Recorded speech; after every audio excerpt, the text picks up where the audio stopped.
WWE NXT Heatwave 2024 results. This was a very interesting show with a absolutely shocking, stunning finish. And I will give WWE, I will give NXT, Shawn Michaels, everyone involved, credit. This main card was a little over 2.5 hours.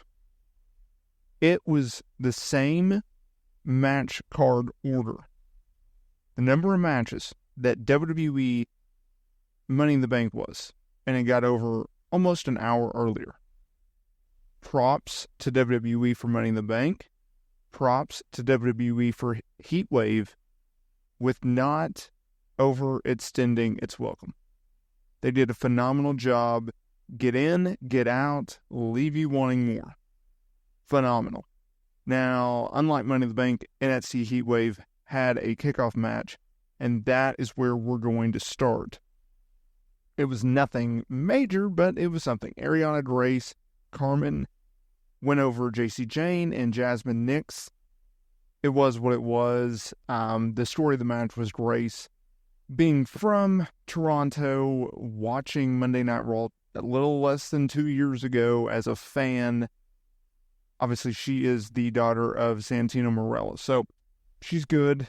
We'll see where her career takes her from there. Main card opener. Banger after banger after banger after banger was this card. I would say the main event was the lesser of all the matches on this card. Like, that's how good this card was. Oba Femi, just a stud. NXT North American Champion. He put the title on Wes Lee. Wes Lee has been trying to regain this championship since he had to vacate it in December due to a back injury. And these guys put on an absolute banger. In my opinion, probably the best match of the night. Arguably, it could be the Women's North American Championship match. That could have been best match of the night. But these guys went absolutely ballistic, okay? At one point, Femi hit a gorilla press F5 to this man, okay? Down the stretch, there was a few reversals where Femi went for a powerbomb off the middle rope, but Lee reversed it, caught him with a cardiac kick for 2, followed by a frog splash, only for Oba to no-sell it, and then they spilled to the floor. Lee went for a moonsault off the apron, but Oba hit him with a stormbreaker. Lee went for his finisher again, but Oba blocked it. Lee went for it again and caught Oba, who tossed him in the air and then hit a powerbomb for the win. Great match. This feud is obviously over, but oh, what a freaking match it was, because this was a perfect show. Every single match delivered. Up next, NXT Women's North American Champion Kelani Jordan, solo Ruca. Best match on the freaking card, in my opinion. It was definitely the best women's match on the card. These women went absolutely crazy. I mean, it was very hard to follow, if not top, Oba Femi, Wes Lee. These women did it. That's how good this freaking show was. That's how good this match was. Down the stretch, they traded pin attempts before Solo hit her powerbomb move for 2. Jordan followed up with a poison Rana off the top rope before hitting a split-legged moonsault for the win. Yeah, that happened. Such good stuff. Kelani Jordan retains the NXT Women's title. She is still the inaugural NXT Women's North American Champion. Then we have NXT Tag Team Champions Nathan Frazer, Axiom. They went over Chase U, Andre Chase, and Duke Hudson. I did not expect this match to be as good as it was on paper going into it, but it was a very, very good match. I thought this was Duke Hudson's best performance. I thought this was Andre Chase's best performance in ring-wise.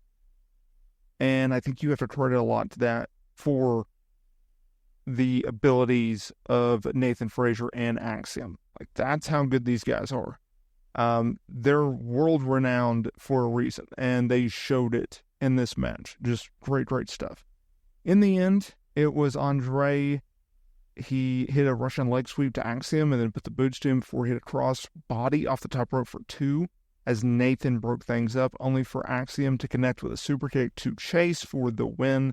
They retained the championships. A lot of building, a lot of plotting, a lot of getting to the main moment in the main event, which we are upon. So the co-main event was NXT Women's Champion Roxanne Perez defending against Lola Vice. We saw probably Lola Vice's best match in NXT thus far. Perez continues to just build and build and build. I mean, this girl is going to be a freaking megastar for this company one day. She's so young, yet she's so good. She can play both heel and baby. Just phenomenal work. And Vice is really, really finding her own. I mean, she's only done this for a handful of years. And for her to be able to adapt from an MMA background to where she is now is quite remarkable. Anyways, down the stretch, Perez went for her finisher and hit it, but Vice kicked at it too. So then she went to the outside and she hit Pop Rocks on the announce table before tossing her into the ring and yet again getting a near fall. So she went for a crossface, but Vice was about to get out of it, so she decided to hit 3 straight Pop Rocks for the win. Roxanne Perez retains the championship. A great outing for both women here. Like I said, real breakout moment for Lola Vice. Then we have the main event, and that is something that a lot of people are going to be talking about coming out of this show. NXT champion Trick Williams defended against Ethan Page, Javion Evans, and Shawn Spears. Fatal 4-way main event. It was a little sloppy at first, but then things started to really elevate and they started to build, and these guys just started putting on some fantastic spots. There was a point where Trick Williams, he caught Evans, who went for a springboard move, and he decided to toss him from the ring through the announce table. He landed pretty bad, Evans, on his side. So hopefully he's okay with that. But then moments later, we had Evans hit a outside dive over the ring post to take out Williams through the barricade. And then let's get to the controversial moment, because Page hit a Razor's Edge for 2 on Evans. Or, excuse me, he hit a Razor's Edge on Trick, and Evans put Trick's foot on the rope to break it up. Trick laid out Evans, then he laid out Page with the knee strike finisher. However, as Page was falling onto Evans, Shawn Spears pulled Trick Williams out of the ring, and Page won the title while knocked out, while laying on Javon Evans. Look, Ethan Page, he's a family man. He comes across as a really, really nice dude. I just don't think it was the right time for him, considering he had previously lost. And I understand that they're trying to build him up and they're trying to build Shawn Spears up. But at the end of the day, these were 2 guys that really had not done much in their latter part of their AEW run. And so that is something. And to have Ethan Page win the title, while yes, it's a fluke, and yes, he's not supposed to be taken as a serious champion, I think it hurts Trick Williams more than it helps him, because he's obviously going to win it back from Page. I don't understand this. And oh yes, TNA's Joe Hendry, he appeared with the closing shot of this broadcast from his music video. So we're going to get more TNA on NXT programming. So that was the show.